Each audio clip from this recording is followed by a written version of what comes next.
Hello there. Okay, well, I am starting off making a patchwork rug. Now, you may have seen them, you may not have. Basically, leftover patchwork squares from an old quilt, and you trim them so that these edges, and then when they go through the wash, they get all sort of matted up, and then I'm going to sew it to some backing. Okay, so I know, lots to do, so yeah, inside to inside, so the stitches are all on the outside, and I know, I've just got lots to do really, and these are probably quite badly cut, but yeah.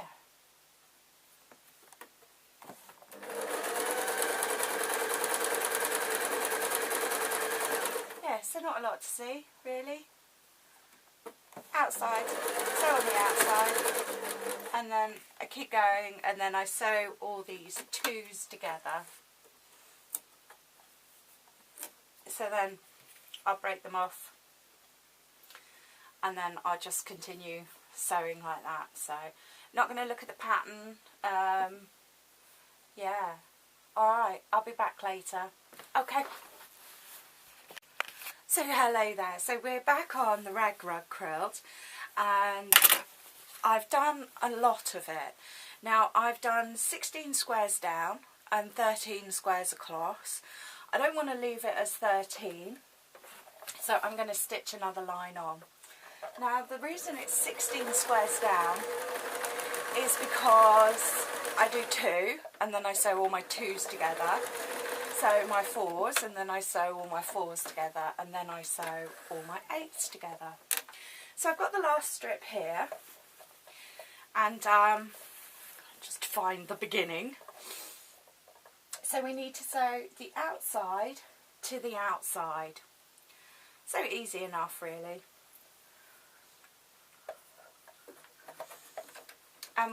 Yeah.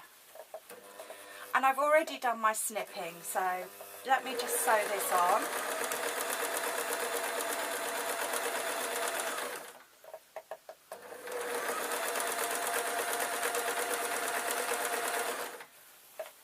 Now what I'm trying to do is line up these squares.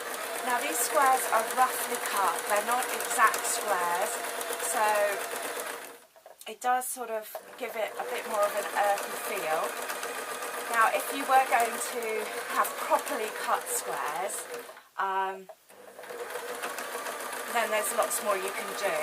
But because I haven't worried about that, then it's going to be slightly different. Now I'm not worrying if I've got 2 squares the same colour together. I'm not worrying about anything like that. I'm literally picking up one and then putting it on, so yeah. And I just think that works better, so works better for me.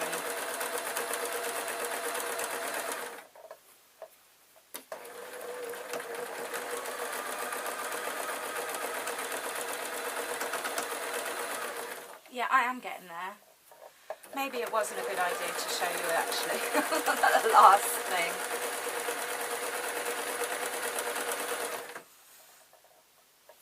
Okay, what I'm doing now is I'm making sure the bottom join up. Rather than worrying about if the squares join up, I'm worrying about if the bottom joins up.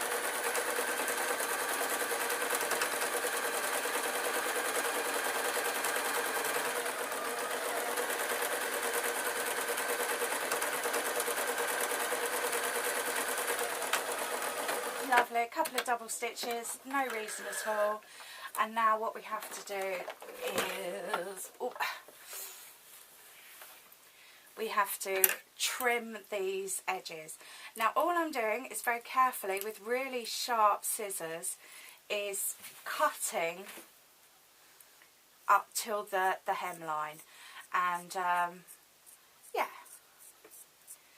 I must admit I find when I did the main body of the quilt I used 2 different pairs of scissors so that I could give specific points in my hand a rest, and I do find, or at these hairdressing scissors, I wanted really sharp ones, and they're the same both sides.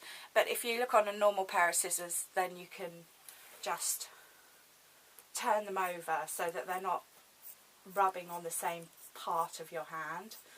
So, and yeah, it's monotonous really. You just have to do it. So every 1/4 of an inch I'm cutting up to the stitches.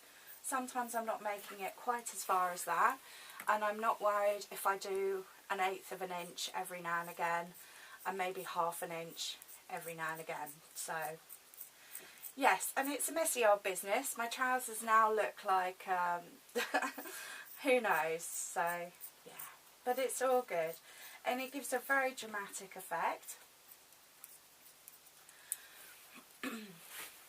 Yes, so the long side's quite quick really, and then the short side is a bit more time consuming. So, but now when I wash this, and I'm not going to tumble dry it or anything, I'm just going to put it through the washing machine, have a look, see what it looks like, and then have another look and see what it looks like. And if I've got to wash it twice, then I've got to wash it twice, that's fine.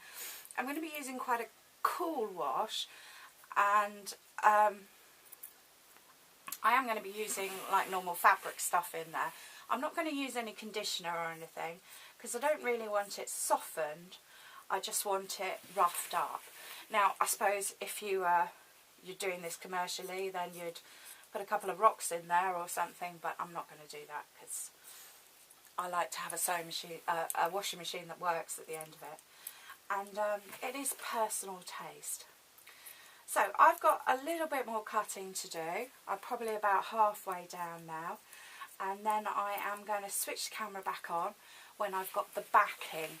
Now, to attach the backing to the quilt, I'm going to use the tried and tested method of using safety pins. This is just to keep it all in place, and yeah, it just feels a bit more safety because I'm going to be laying the quilt over my knees whilst I'm sewing. Okay, so that's that. Oh, I can't believe it, I'm actually on the last one. Lovely. So, sharp scissors, that's the trick. Alright, I'll be back in a minute. Hi, so welcome back. What I have here is a fabric called tulle. I'm not 100% sure how it's pronounced. And it's like a soft hessian.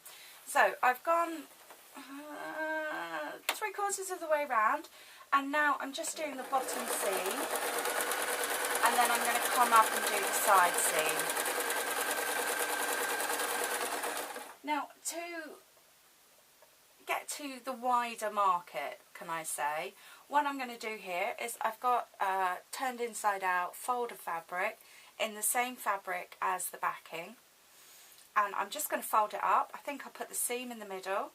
I've gone 2 squares, and I'm going to do it halfway between the third square. And then I'm going to insert it on the inside. This is in case somebody wants to use the rug as a hanging rug. And, you know, for that simple thing, I've just given it 2 uses. So I've put it to a wider market. So coming along, when I get to the middle, I could put in another one. I suppose I could count it, couldn't I? 3, 4, 5, 6, 7.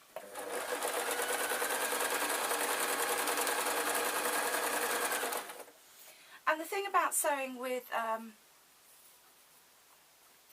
safety pins is that you sew up to, up to the pin.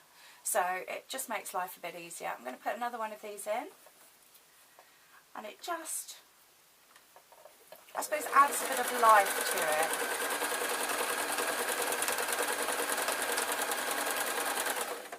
And then coming up to the last one.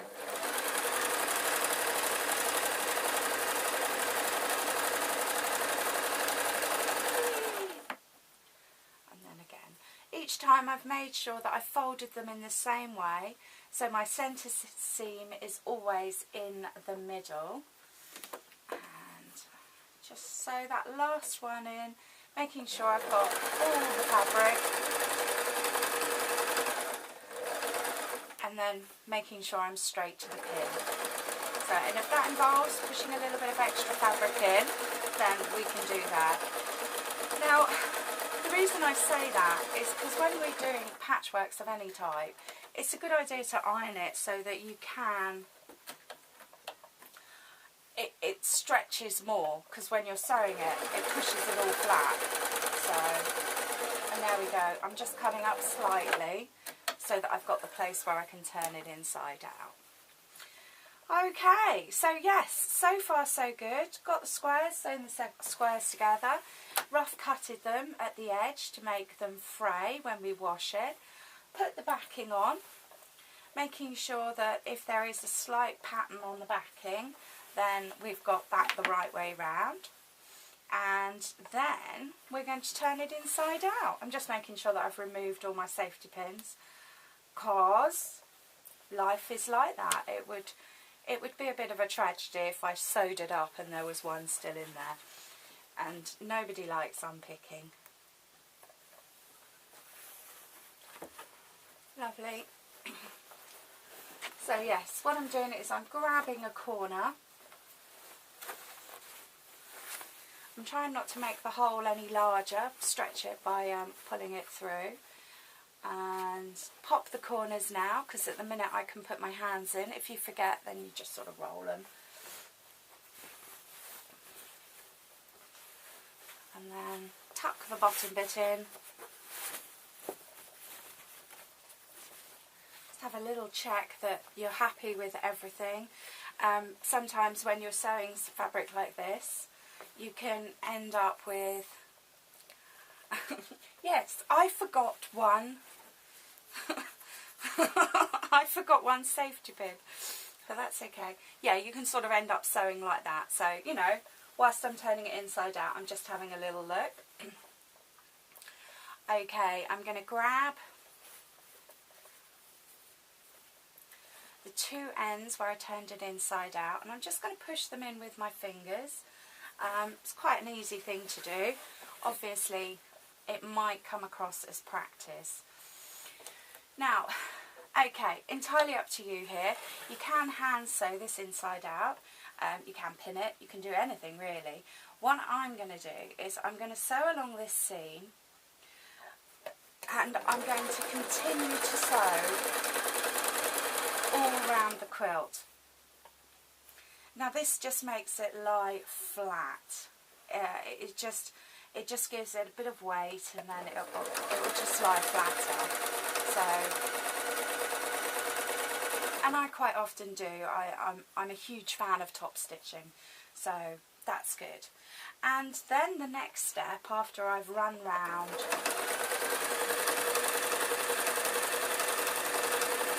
all around the outside, is I'm going to top stitch again this rug. Now the patterns you can use, obviously it's square, so I could go diagonally across, and that's quite a common one, it really is.